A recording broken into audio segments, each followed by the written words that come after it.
छुट्टी करने में सर अनअवेलेबल यस सर, कुछ ऐसा टन सर। तो आप डेस्कटॉप पे देख रहे हो तो मुझे रिव्यू जरूर दीजिएगा कि कैसा दिख रहा था। फाइन। सो पार्टनर्स एज एजेंट सेक्शन 26 के अंदर हम बढ़ रहे हैं।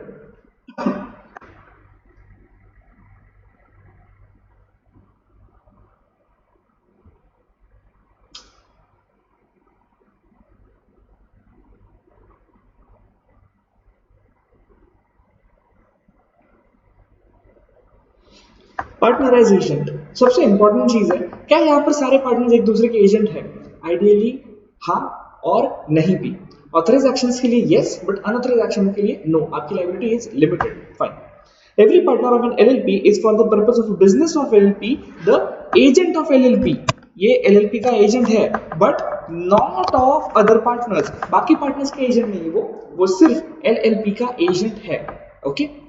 जब कोई पार्टनर कुछ काम करता है, he can bind at the most the LLP by his actions, by his authorized actions, but other partners को वो बाइंड नहीं कर सकता। दैट इज टू से म्यूचुअलिटी ऑफ एजेंसी आपस में नहीं है, बट एजेंसी है जब आप पार्टनर के तौर पे काम करते हो, आप एलएलपी के एजेंट के तौर पे काम करते हो, आप बाकी पार्टनर्स के एजेंट के तौर पे काम नहीं करते। इसीलिए किसी भी पार्टनर के एक्शन की जिम्मेदारी एलएलपी की जिम्मेदारी मानी जाएगी, बाकी पार्टनर्स की जिम्मेदारी नहीं मानी जाएगी। भाई एलएलपी तो बाकी पार्टनर्स की ही है, तो क्या बाकी पार्टनर्स की जिम्मेदारी नहीं है? है, लेकिन लिमिटेड। कितना लिमिट है? तो जितना पैसा कंट्रीब्यूट किया है, एक कैपिटल के तौर पे ऑब्वियसली, लोन के तौर पे नहीं, और दूसरा जितना आपका अक्यूमुलेटेड प्रॉफिट बिजनेस में है उतना, उसके बियॉन्ड आपकी कोई लाइबिलिटी नहीं है। तो liability of LLP is unlimited. जितना एसेट है वो पूरा बेच के आपको लाइबिलिटी पे करना पड़ेगा, अगर एक आधे पार्टनर के एक्शन की वजह से लाइबिलिटी आता है तो। लेकिन बाकी पार्टनर्स के पर्सनल स्टेट के ऊपर जाकर आपको पैसा पे करने की जरूरत नहीं रहेगी।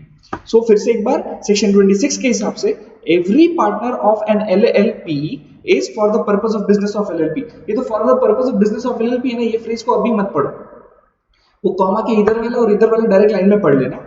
Every partner of an LLP is for the purpose of, every partner of an LLP is the agent of the LLP. Every partner of LLP is the agent of LLP.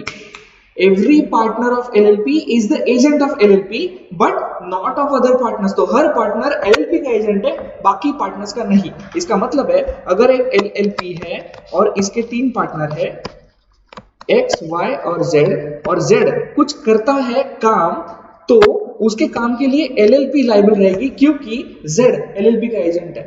और X और Y की responsibility कुछ रहेगी क्या? जी हाँ, limited रहेगी। बाकी partners का वो एजेंट नहीं है, इसलिए एलएलपी का पैसा इसने इनकर की हुई लायबिलिटी के लिए, पर्सनल लायबिलिटी नहीं बिजनेस लायबिलिटी की बात करें, मिस्टर जेड ने इनकर की हुई लायबिलिटी के लिए एलएलपी का पैसा लगाया जाएगा, जबकि एलएलपी का पैसा इन तीनों का मिलके है।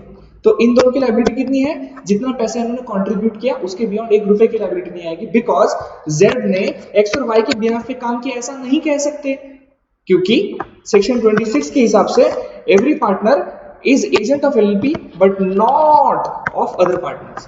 तो बाकी पार्टनर्स की कोई रिस्पॉन्सिबिलिटी नहीं रहेगी अपार्ट फ्रॉम उनका कंट्रीब्यूशन। उनकी कंट्रीब्यूशन के बियॉन्ड 1 रुपया पे करने की जरूरत नहीं है। गाइस कुछ अटकता है तो प्लीज मैसेज कीजिएगा मुझे, मैं बार बार देख रहा हूं यहाँ पर।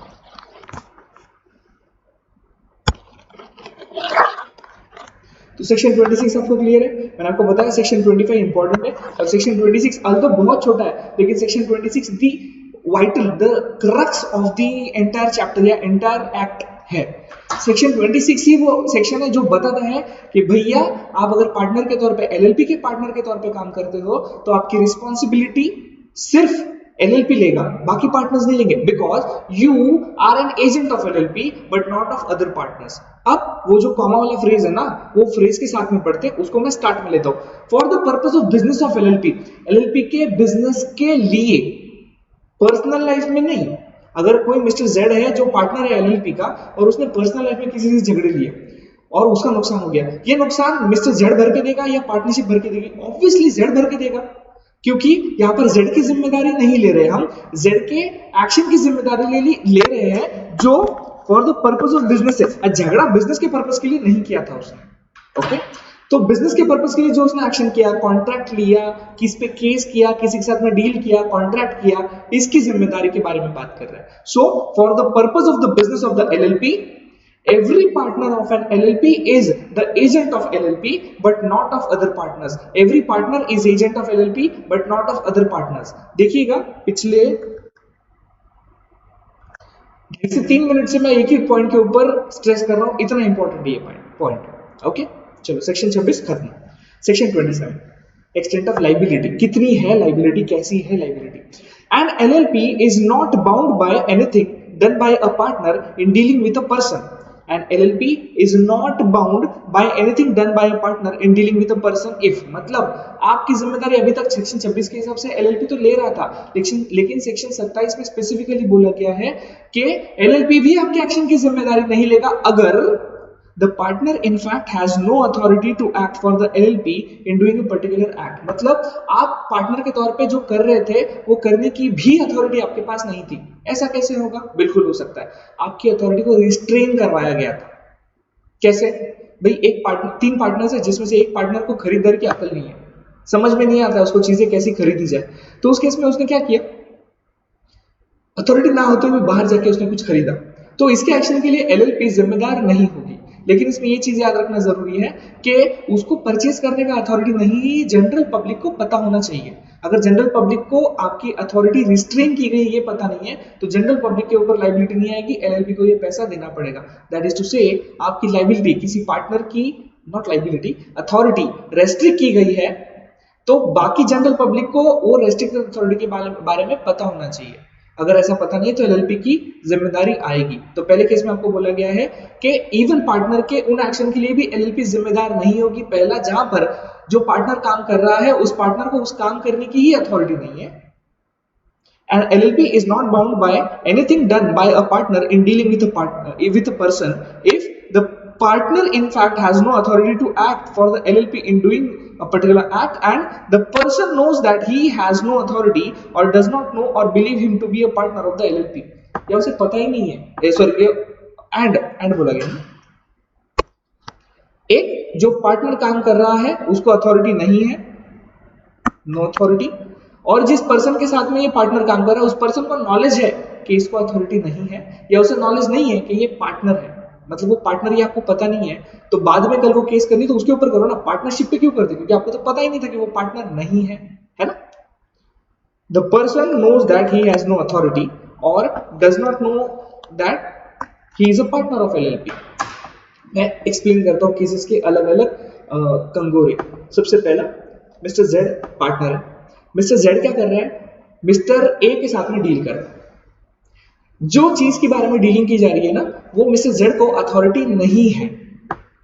केस 1, मिस्टर ए को पता है अथॉरिटी नहीं है, तो मिस्टर ए कल को पार्टनरशिप को स्यू कर सकते क्या? नहीं कर सकते। समझाइए। दूसरा, मिस्टर ए को पता ही नहीं है कि मिस्टर जेड को अथॉरिटी नहीं है, तो क्या मिस्टर ए स्यू कर सकते पार्टनरशिप फर्म को? बिल्कुल कर सकते, बिकॉज उनको अथॉरिटी का रेस्ट्रिक्शन पता नहीं है, तो उनकी जिम्मेदारी छूट जाती है और it is the responsibility of partnership, क्योंकि पार्टनरशिप में लोगों को अवगत नहीं कराया कि मिस्टर जेड की अथॉरिटी नहीं है। Case 3, mister A mister Z के साथ डील कर रहे हैं विदाउट नोइंग कि मिस्टर जेड किसी फर्म के पार्टनर है, और कल को कुछ ऊंच नीच हो जाती है तो मिस्टर ए मिस्टर जेड को इश्यू कर पाएंगे, उनके पार्टनरशिप को नहीं इश्यू कर पाएंगे। As simple as that. समझा है तीनों भी केसेस? नहीं समझे तो बताइए। एक्सटेंट ऑफ लायबिलिटी के बारे में हम बात कर रहे थे। तो एलएलपी बाउंड नहीं है पार्टनर के एक्शन द्वारा। सेक्शन 26 में बोला है सिर्फ एलएलपी बाउंड है पार्टनर के एक्शन द्वारा, बाकी पार्टनर्स नहीं। बट इवन एलएलपी भी बाउंड नहीं है अगर एलएलपी के बिहाफ पर कोई पार्टनर काम करना है ऐसा जिसकी अथॉरिटी उसे नहीं है और उस पर्सन के साथ में काम कर रहा है जिस पर्सन को नॉलेज है कि जिस पर्सन के साथ, इस पार्टनर के साथ हम डील कर रहे हैं उसे अथॉरिटी नहीं है। दूसरा, द एलएलपी इज लायबल। अभी एलएलपी को लायबिलिटी दे रहे हैं हम सेक्शन 27 में ही। The LLP is liable if a partner of an LLP is liable to any person as a result of wrongful act or omission on his part in the course of business of the LLP or with its authority।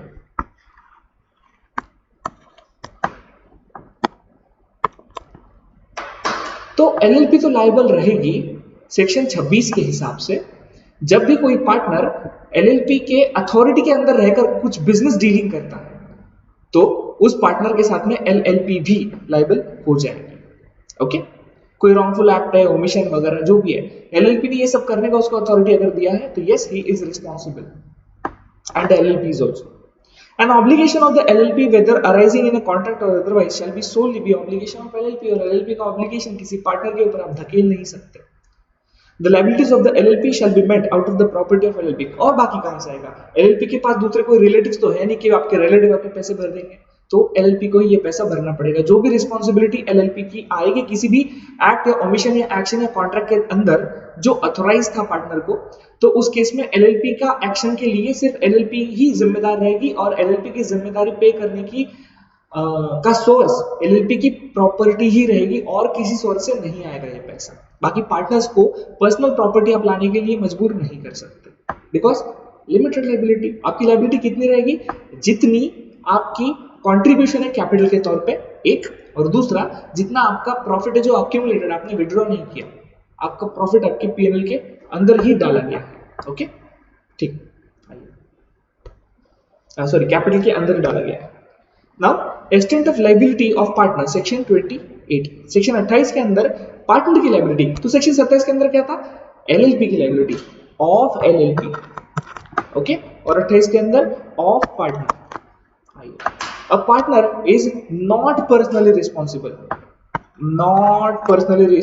or liable directly or indirectly for an obligation referred to in subsection 3 of section 27 solely by reason of being a partner of an LLP.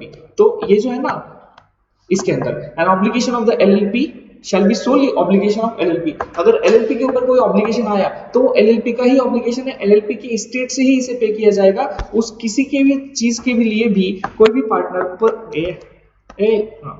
कोई भी partner personally liable नहीं होगा. The provision of subsection 3 of section 27 and subsection of this section shall not affect the personal liability of a partner for his own wrongful act or omission, but a partner shall not be personally liable for the wrongful act or omission of any other partner of the LLP. मतलब अगर किसी partner ने कुछ wrong काम किया है, गलत काम किया है LLP के आड़ में, तो LLP तो रिस्पॉन्सिबल है ही, उसी के साथ साथ वो पार्टनर भी रिस्पॉन्सिबल रहेगा, लेकिन वो पार्टनर किसी और पार्टनर के रॉन्गफुल एक्ट के लिए रिस्पॉन्सिबल नहीं रहेगा. इन शॉर्ट क्या, X, Y, Z तीन पार्टनर्स है, LLP के बिहाफ पर काम कर रहे हैं और मिस्टर Z ने कुछ गलत काम किया, तो यहाँ पर LLP रिस्पॉन्सिबल हो जाएगी और बाकी पार्टनर इसमें रिस्पॉन्सिबिलिटी शेयर नहीं करेंगे. ओके, बहुत important section 29. Holding out. Any person who by words spoken or written or by conduct represents himself or knowingly permits himself to be represented to be a partner in an LLP is liable to any person who has on the faith of any such representation given credit to LLP, whether the person representing himself or represented to be a partner does or does not know that the representation has reached the person so giving credit. Holding out, ऐसी चीज जो आप नहीं हो वो बताना कि आप हो, दैट इज होल्डिंग आउट. ये इसे एस्टॉपल भी कहते हैं. आपको होल्डिंग आउट एस्टॉपल इससे पहले पढ़ा हुआ है आपने. ओके, अकाउंट्स में या ओसीएम में आपको ये क्रॉस हुआ है.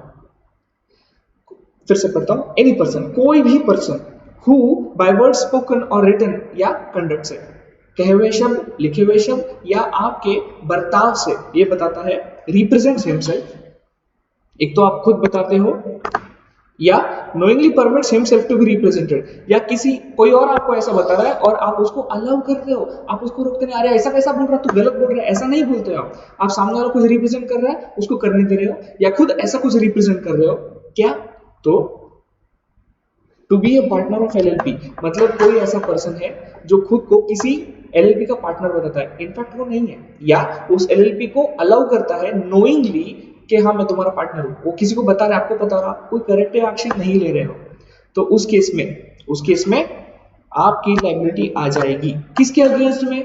किसी ऐसे पर्सन के अगेंस्ट में जिसने आपके LLP को क्रेडिट दिया है. ओके, पार्टनर्स है तीन, X, Y, Z, तीनों की पार्टनरशिप है. एक बाहर आदमी बैठे हैं, अमिताभ बच्चन. X बाहर जाके लोगों को बोल रहा है मिस्टर अमिताभ बच्चन हमारे पार्टनर गलत है. अमिताभ बच्चन जी को पता चला और उन्होंने कोई भी एक्शन नहीं लिया. और मिस्टर आर बाल्की, बहुत बड़े फिल्म प्रोड्यूसर और डायरेक्टर है। मिस्टर आर बाल्की को पता चला कि mister Amitabh Bachchan is partner of XYZ। In fact he is not, mister Amitabh Bachchan is not partner, but mister x कुछ ऐसा बोल रहा है जो आर बाल्की को पता चल गया है और अमिताभ बच्चन जी को भी पता, लेकिन अमिताभ बच्चन उसको डिनाई नहीं कर रहे। तो क्या आर बाल्की सोच सकता है कि हाँ mister Amitabh Bachchan is really a partner of this firm? Yes, he can think so. उसके बाद में आर बाल्की ने ये फर्म को क्रेडिट दिया और क्रेडिट देने के बाद में इन लोगों ने डिफॉल्ट किया। अब मिस्टर आर बाल्की केस करना चाहते हैं एक्स वाई और जेड के ऊपर, और उसी के साथ साथ वो मिस्टर अमिताभ बच्चन को भी पार्टी बनाना चाहते हैं केस की। मतलब Amitabh Bachchan X Y Z इन चारों की पार्टनरशिप फॉर्म जो एक्चुअली तीनों की है, लेकिन आर बाल्की को एक इंप्रेशन है कि एबी भी उनके पार्टनर है। तो क्या मिस्टर आर बाल्की इन चारों के ऊपर कंबाइंडली केस कर सकते हैं या फर्म को के ऊपर केस कर सकते हैं? ये फर्म के अंदर लायबिलिटी एक्स वाई जेड और अमिताभ बच्चन की रहेगी क्या? बिल्कुल रहेगी, because mister Amitabh Bachchan had knowledge that some other person is making an impression upon the people that Mr. Amitabh Bachchan is the partner of the LLP, and Mr. Amitabh Bachchan, despite knowing that fact, hasn't denied it. So in that scenario, the third person is entitled to think that Mr. Amitabh Bachchan is also a partner. Amitabh Bachchan बोले कि भैया ऐसे case में ठीक है, तुमने माना मैं पार्टनर हूं, मैं समझ रहा हूं कि मैंने मना नहीं किया, आप सोच सकते हो, लेकिन मिस्टर आर बाल्की जब आपने क्रेडिट दिया तब आपने मुझे पूछा क्यों नहीं? उस केस में ये कहा गया है कि the person actually making credit का नॉलेज, जो थर्ड पर्सन है जिसको होल्डिंग आउट के तौर पर पार्टनर आप मान रहे, उसको नॉलेज नहीं रहा तो भी वो रिस्पॉन्सिबल होगा। यही बता रहे। देखो, whether the person representing himself or represented to be a partner, Amitabh Bachchan does or does not know the representation has reached the person giving credit. इसके पास वो रिप्रेजेंटेशन मिला या अमिताभ बच्चन को पता रहे या नहीं पता रहे, उससे फर्क नहीं पड़ता। ठीक है, तो ये चारों के चारों रिस्पॉन्सिबल हो जाएंगे मिस्टर आर बाल्की के लिए, लेकिन सिर्फ आर बाल्की के लिए।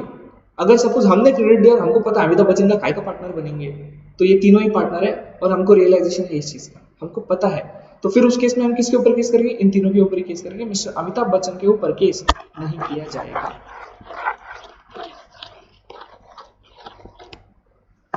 तो that is the provision of holding out. उसके बाद आगे इसका एक्सेप्शन दिया, however, where any credit is received by the LLP as a result of such representation, the LLP shall, without prejudice to the liability of the person so representing himself or represented to be a partner, be liable to the extent of credit received by it or any financial benefit derived thereon.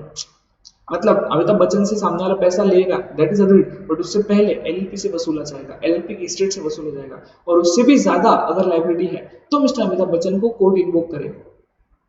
तो पहली responsibility LLP की, उसके बाद में mister Amitabh Bachchan की। ठीक है,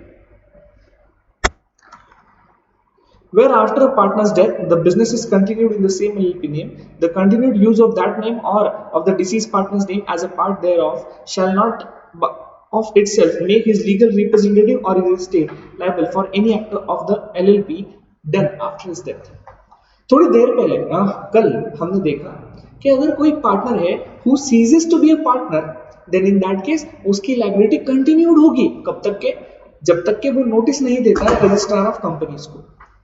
yes, या जो पर्सन डील कर रहा है फर्म के साथ में उसको नॉलेज है कि ये रिटायरिंग पार्टनर अभी एक्चुअली पार्टनर नहीं बचा है, तो उस केस में उसकी लायबिलिटी खत्म हो जाती है आउटगोइंग पार्टनर की, या person who ceases to be a partner उसकी लायबिलिटी खत्म हो जाती है, अदरवाइज उसकी लायबिलिटी चलती रहती है। डेथ के केस में कैसा है? तो डेथ के केस में आपको पब्लिक नोटिस देने की जरूरत नहीं है, बिकॉज डेथ इंसॉल्वेंसी के केस में पब्लिक नोटिस की जरूरत नहीं होती है। दोनों भी केसेस सारे लोगों को ऑटोमेटिकली पता चल जाता है, ऐसा अज्यूम किया जाता है। ठीक है, तो डेथ के केस में अगर कोई भी पर्सन डिसीज हो गया है तो आपका फर्म नेम कंटिन्यू हुआ, या mister X Y and let Z ऐसा तीनों मिलके बिजनेस चला रहा है, ऐसा लोगों को इंप्रेशन भी दिया गया, तो भी मिस्टर जेड के जो लीगल रिप्रेजेंटेटिव्स है उनके शेयर ऑफ एसेट जो एलएलपी के अंदर है, जो अभी पे नहीं हुआ है, उसके ऊपर कोई बाधा नहीं आएगी, और कल की कोई भी रिस्पॉन्सिबिलिटी मिस्टर एक्स और वाई को ही पे करनी पड़ेगी, जेड के लीगल एयर्स को या लीगल रिप्रेजेंटेटिव्स को ये पे करने की जरूरत नहीं। समझा? आइए section 30, unlimited liability in case of fraud. Fraud के केस में आपकी लायबिलिटी अनलिमिटेड हो जाएगी। कैसे?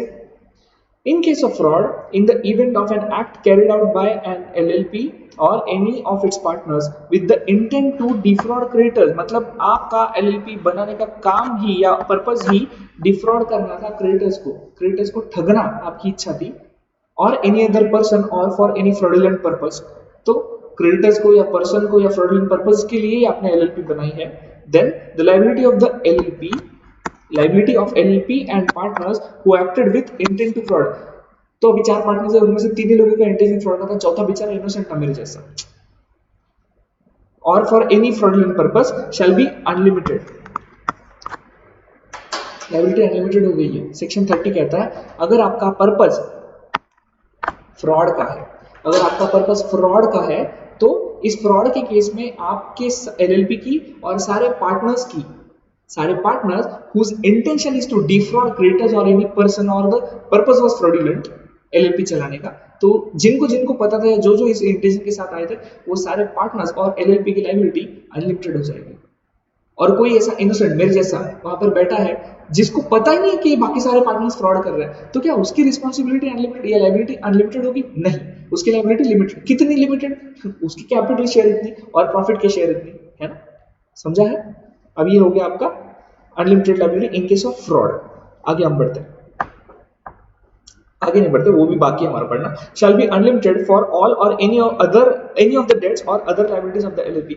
However, in case any such act is carried out by a partner, the LLP is liable to the same extent as the partner unless it is established by the LLP that such act was without the knowledge or authority of the LLP. तो LLP अगर prove कर पाता है कि हमारा authority नहीं था, ये है फ्रॉडुलेंट पर्सन, इसकी लायबिलिटी अनलिमिटेड करवाओ, एलएलपी की नहीं, तो एलएलपी की लायबिलिटी लिमिटेड ही रहेगी उस केस में. ओके, वो पार्टनर की लायबिलिटी अनलिमिटेड रहेगी. Don't you find it to be same as lifting और पियर्सिंग ऑफ कॉर्पोरेट व्हील? तो कंपनी की लायबिलिटीज में नहीं रहेगी उस केस में, जैसा लिफ्टिंग और पियर्सिंग ऑफ कॉर्पोरेट व्हील के केस में जैसा है वैसा कंपनी की लायबिलिटी नहीं रहेगी. कंपनी का पर्दा उठा के देखो कौन है रॉन्ग डूअर, उसकी लायबिलिटी अनलिमिटेड करवा दो. वैसे ही यहाँ पर जिस पार्टनर ने एलएलपी के आड़ में कुछ फ्रॉडुलेंट काम किया तो उसकी लायबिलिटी अनलिमिटेड कराओ. एलएलपी की क्या गलती है ना? लेकिन अगर ये पता चल रहा है कि एलएलपी के ही इंटेंशंस ऐसे हैं, मतलब मेजॉरिटी ऑफ पार्टनर्स के इंटेंशन ऐसे हैं, और एलएलपी के नाम के नीचे एलएलपी के कंसेंट के साथ में अगर कोई डिफ्रॉडिंग काम किया जाता है तो एलएलपी और हर डिफ्रॉडिंग पार्टनर की लायबिलिटी अनलिमिटेड रहेगी. लेकिन जिसका इंटेंशन नहीं था, मेंसरिया नहीं था, जो इनोसेंट था, उसकी रिस्पॉन्सिबिलिटी या लायबिलिटी लिमिटेड ही रहेगी. Second, where any business is carried on with such intent or for such purpose as mentioned in the subsection. guys तुम लेक्चर तो देख रहे हैं ना?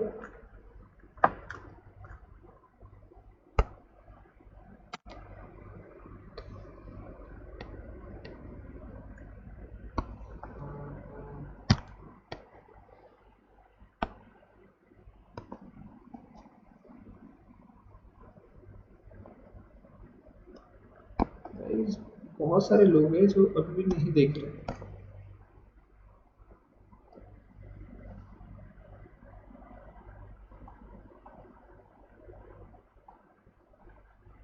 मानसी चिकोरडे और प्रांजल चापोरकर,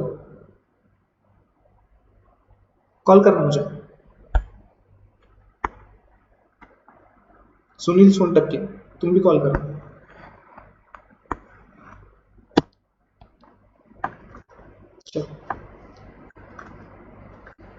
Where any business is carried on with such intent or for such purpose as mentioned in the subsection 1, every person who was knowingly a party to the carrying on of the business in the manner aforesaid shall be punishable. मतलब कि liability तो unlimited हो गई, इधर से भी फटके बैठ रहे.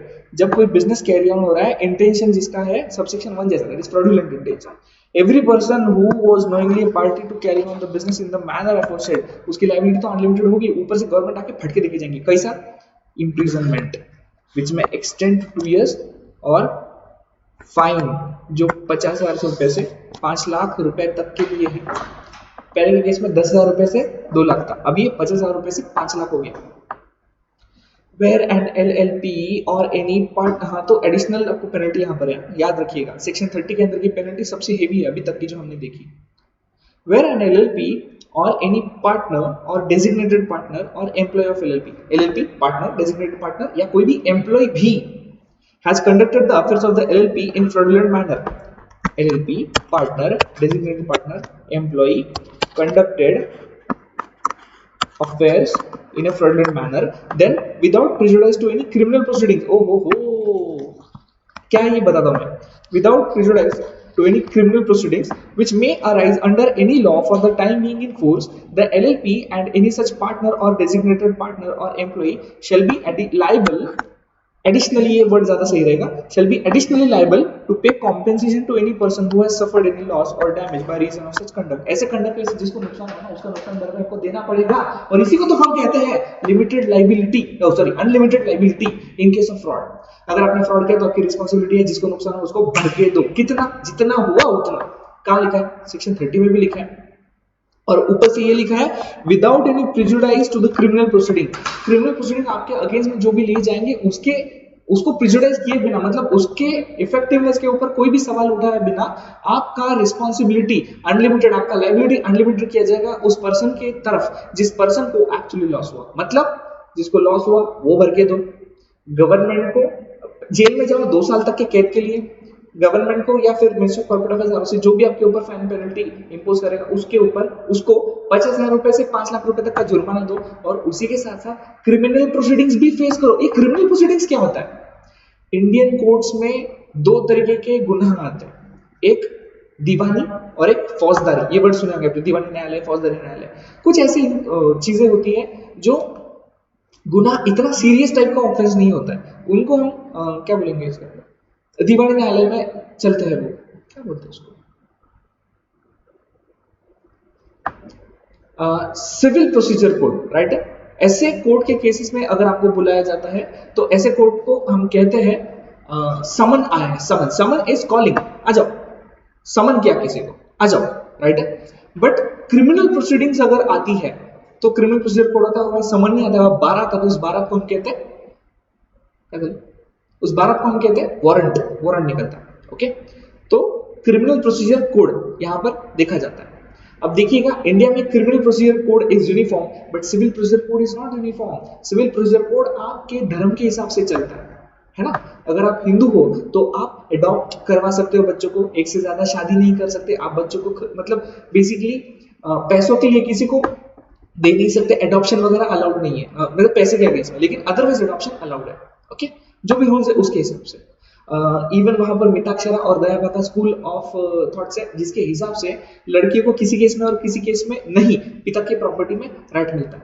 जबकि मोहम्मदन एक्ट के दूसरे पार्ट पर जहां पर आपको मल्टी मैरिज अलाउड है मेल्स को, नॉट फीमेल्स को, वहां पर पहले कुछ दिनों पहले तक के तलाक के कुछ अलग सिस्टम्स चलते थे. वहां पर से स्टेट के बंटवारे के लिए कुछ अलग प्रोविजन थे. इन शॉर्ट मोहम्मदन एक्ट है. तो सिविल प्रोसीजर्स के लिए अलग अलग धर्म के हिसाब से आपको चलाया जाता है, बट क्रिमिनल प्रोसीजर यहां पर यूनिफॉर्म है. यूनिफॉर्म है मतलब अगर आप गुनाह करते हो तो आपका धर्म नहीं देखा जाएगा, लेकिन आप शादी करते हो तो आपका धर्म देखा जाएगा. आप बच्चा गोद लेते हो तो आपका धर्म देखा जाएगा. जैसे मोहम्मदन एक्ट में बच्चा गोद लेना अलाउड नहीं है. You can not adopt a child under Mohammedan law, right. तो सिविल प्रोसीजर कोड अलग है इंडिया में, बट क्रिमिनल प्रोसीजर कोड अलग है. तो यहां पर क्रिमिनल प्रोसीडिंग्स आपके ऊपर जो होगी फॉर डिफ्रॉडिंग वो आपके ऊपर होगी ही, उसी के साथ जिसको भी डिफ्रॉड किया गया है उसको भी आपको कॉम्पेंसेट करना पड़ेगा जितना भी उसका नुकसान हुआ है. ओके.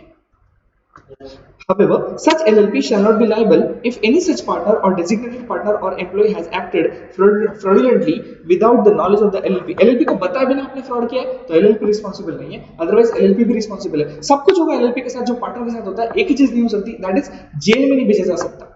आदमी को जेल में भेजेंगे, फर्म को कैसे जेल में भेजोगे आप, है ना. समझा है? एक मिनट बस.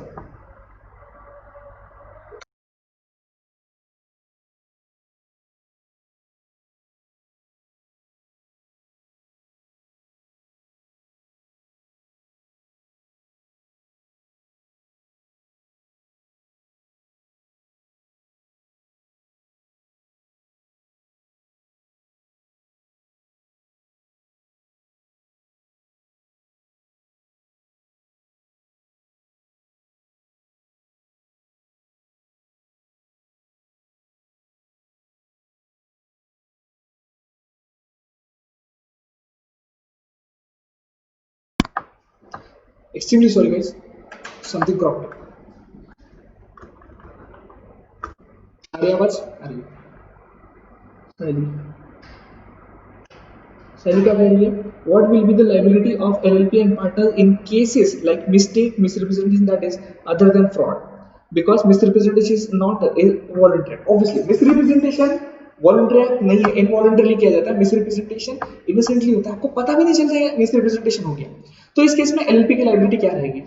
एलएलपी की लाइबिलिटी क्या रहेगी? सीधा ये आंसर रहेगा कि एलएलपी का responsibility will be toward the person who is kind of misrepresented. तो यहाँ पर हमको एलएलपी एक्ट के साथ में देखना पड़ेगा Indian contract act. Okay, Indian contract act किसको गवर्न करता है? साइड ये गवर्न करता है सारे लोगों को, पर्सन को who are entitled to enter into a contract. Is LLP entitled to enter into contract? Yes, it's a person, है ना? मेजर है? हाँ है। मतलब वो जैसी पैदा होती है वैसी ही मेजर हो जाती है। अनलाइक इंडिविजुअल, इंडिविजुअल को 18 साल का होना पड़ता है मेजर होने के लिए। ठीक, साउंड माइंड का है? बिल्कुल है। लीगल एग्जिस्टेंस है ना उसका, सेपरेट लीगल एंटिटी है वो, उसका एक सेपरेट एग्जिस्टेंस है, सेपरेट पैन नंबर आता है उसका, है? पैन नंबर बोलने में कोई सेंस नहीं है, इट्स परमानेंट अकाउंट नंबर। तो उसका अलग से पैन आता है, उसका इनकम टैक्स रिटर्न जाता है, उसका जीएसटी का रिटर्न जाता है, जीएसटी का रजिस्ट्रेशन होता है। It can sue, it can be sued, it can own, develop, purchase, relinquish, sale or deal any other way with its property, movable, immovable, tangible, intangible, right? तो एक separate legal existence होने की वजह से person है contract maintain कर सकता है। ठीक है, तो मिसरिप्रेजेंटेशन अगर होता है तो उस केस में क्या होता है? अभी देखो, थोड़ी देर पहले हमने क्या देखा,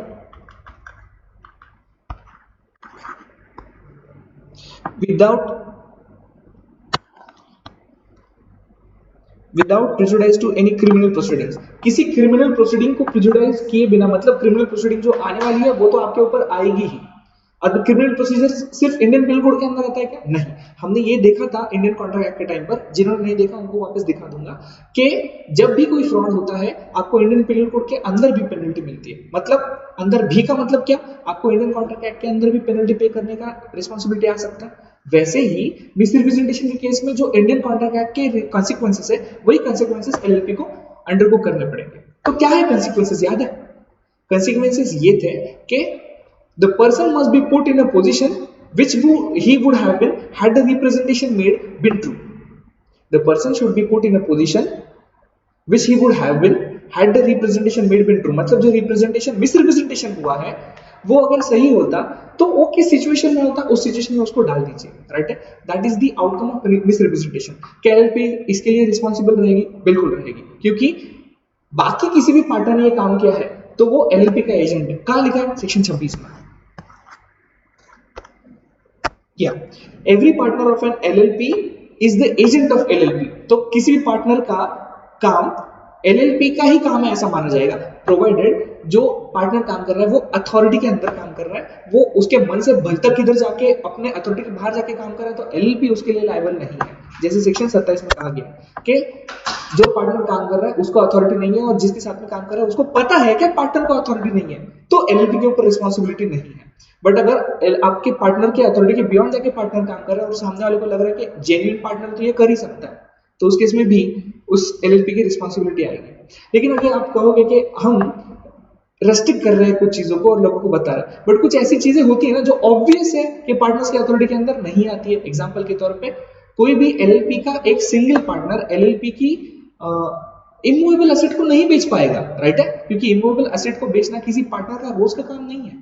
वो बिजनेस के लिए गुड्स परचेस कर पाएगा, ये उसका रूटीन काम है, लेकिन बिजनेस के लिए बिल्डिंग परचेस करना या सेल करना रूटीन काम नहीं है। यहाँ पर सारे पार्टनर्स की कंसेंट होना जरूरी है और सामने वाले डील करने को ये समझना पड़ेगा।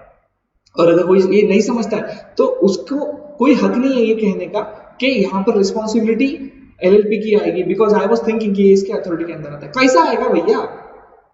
गुड्स परचेज करना सेल करना रूटीन अथॉरिटी में आता है पार्टनर के, बट बिल्डिंग परचेज करना या सेल करना, ऑब्वियसली मैं ऐसा अज्यूम कर रहा हूँ कि आपकी एलएलपी कंस्ट्रक्शन बिजनेस में नहीं है, क्योंकि उनके लिए बिजनेस बिल्डिंग गुड्स रहेंगे, एसेट नहीं।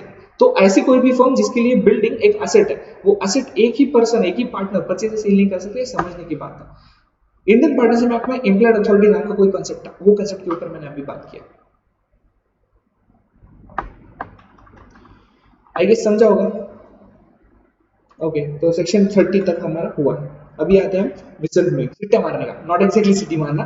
विसल ब्लोइंग का मतलब है अगर कोई भी इरेगुलरिटी होती है आपके फर्म के काम में, तो उस केस में ये इरेगुलरिटी किसी बाहरी रेगुलेटरी एजेंसी जो यूजुअली गवर्नमेंट चलाती है उन एजेंसी तक क्या पहुंचाना। जैसे आरबीआई गवर्नमेंट नहीं चलाती बट ऑटोनोमस बॉडी है जो मैक्रो इकोनॉमिक लेवल के ऊपर इंडियन इकोनॉमी को गवर्न करने का काम करती है, और ये एक ऑटोनोमस बॉडी है, कॉन्स्टिट्यूशनल बॉडी है, कॉन्स्टिट्यूशन ने बनाया, इलेक्शन कमीशन कॉन्स्टिट्यूशन ने बनाया है।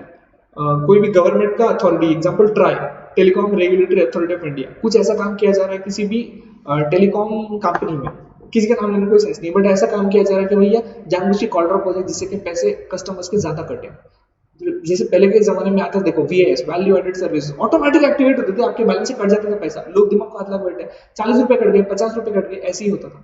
और अगर ये जानबूझकर किया जाता था आपके साथ में, और आप किसी कंपनी के एम्प्लॉय हो, ऐसे कंपनी के, आपको पता है कि आप लोगों को ठग रहे हो, तो उस केस में आप ट्राई को जाके बोलते कि हमारी कंपनी गलत काम कर रही है, तो ऐसे आदमी को कहा जाता है विसल ब्लोअर। और कल मैंने आपको स्नोडेन के बारे में कहा था, आपने देखा क्या? अच्छी मूवी भी आई है, मूवी मत देखते बैठना, बहुत टाइम कंज्यूमिंग है और दिमाग घुमा देता है। वैसे आपने अभी डार्क देखा क्या? नेटफ्लिक्स के ऊपर रिलीज हुआ था, थर्ड सीजन उसका। इट्स क्वाइट माइंड ट्विस्टिंग, बहुत ज्यादा टाइम ट्रैवल है। स्नोडन, ये मूवी अगर आप देखो तो मजा आ जाएगा, सॉरी सोचो, पढ़ो इसके बारे में तो भी मजा आ जाएगा। विसल ब्लोइंग क्या है ये समझेगा। आप विसल ब्लोइंग देखते हैं, विसल ब्लोअर के ऊपर ध्यान नहीं दिया तो आपका एनरॉन हो सकता है। इंग्लिश जब मैं आपको पढ़ाना शुरू करूंगा उस समय आपको बताऊंगा, इंग्लिश जब मैं आपको पढ़ाना शुरू करूंगा उस समय मैं आपको बताऊंगा एनरॉन का केस क्या था, because one of the case studies is Enron, कि विसल ब्लोअर के साथ में अगर गलत ट्रीटमेंट किया तो आपकी कंपनी डूब जाती है। सरकार मूवी के 3 पार्ट्स हैं, सरकार सरकार जो सरकार 3 है, थर्ड पार्ट सरकार का, उसमें जो सेकंड पार्ट है Sarkar Raj, that was based on this एंट्रॉन कॉन्सेप्ट, WBS प्रकल्प। आपके पेरेंट्स को आप पूछिएगा, शायद वो अच्छे से आपको एक्सप्लेन कर पाएंगे, मैं भी कर पाऊंगा, लेकिन अभी कहाँ टाइम डालता है उसमें। आओ विसल ब्लोइंग, विसल ब्लोअर के ऊपर ध्यान नहीं दिया तो कंपनी डूब गई पूरी। द कोर्ट और ट्रिब्यूनल मे रिड्यूस और वेव एनी पेनल्टी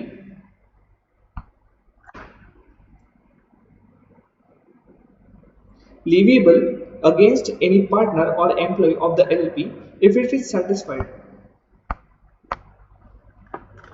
क्या बोला?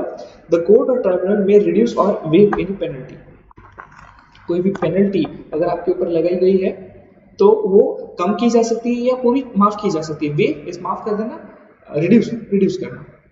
मे रिड्यूस और waive any penalty leviable against any partner और employee of the LLP if it is satisfied. जब LLP के पार्टनर के ऊपर या एम्प्लॉय के ऊपर कोई भी पेनल्टी लागू होती है तो उसे कम करने का या वेव करने का हक है कोर्ट या ट्राइब्यूनल के पास। कब करेगा वो ऐसा?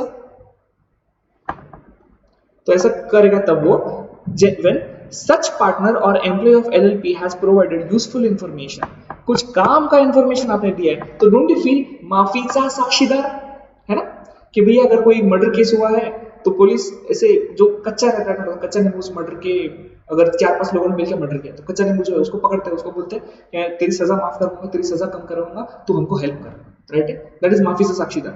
Such partner or employee of an LLP has provided useful information during investigation of such LLP or when any information given by any partner or employee, whether or not during investigation, leads to LLP or any partner or employee of such LLP being convicted under this act or any other act।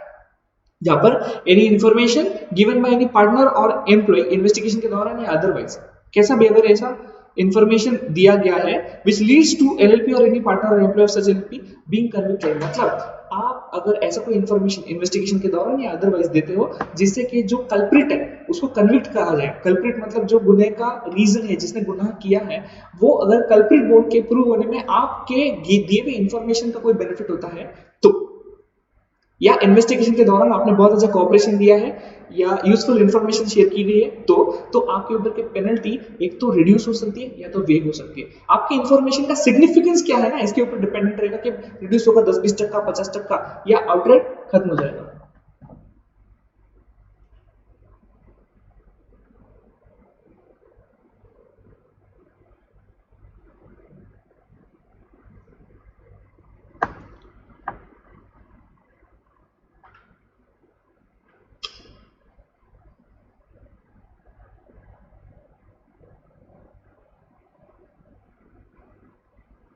एक minute guys, student ही है, problem अलग ही पूछा है मैंने।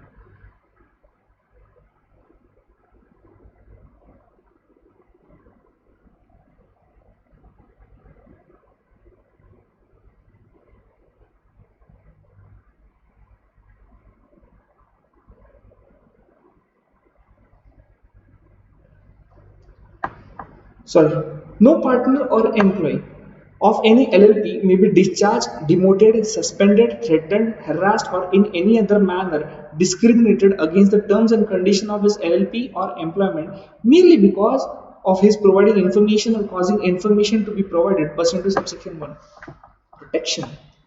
आपको immunity kind of चीज, not immunity, immunity गलत word हो जाएगा, बट प्रोटेक्शन लॉ द्वारा दिया है कि अगर आप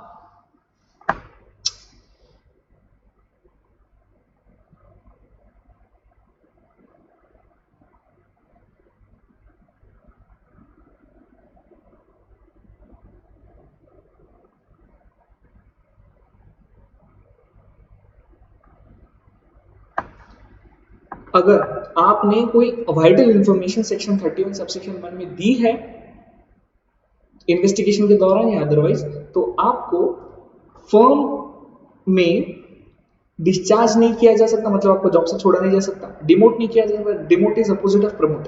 प्रमोट ऊपर के पायदान पे आपको ले जाना, डिमोट नीचे के, आप सीनियर एग्जीक्यूटिव है, आपको सादा एग्जीक्यूटिव बना दिया, kind of demoted. Suspended, suspended मतलब निकाला नहीं है लेकिन 6 महीने घर पे बैठते हो अभी, सस्पेंशन।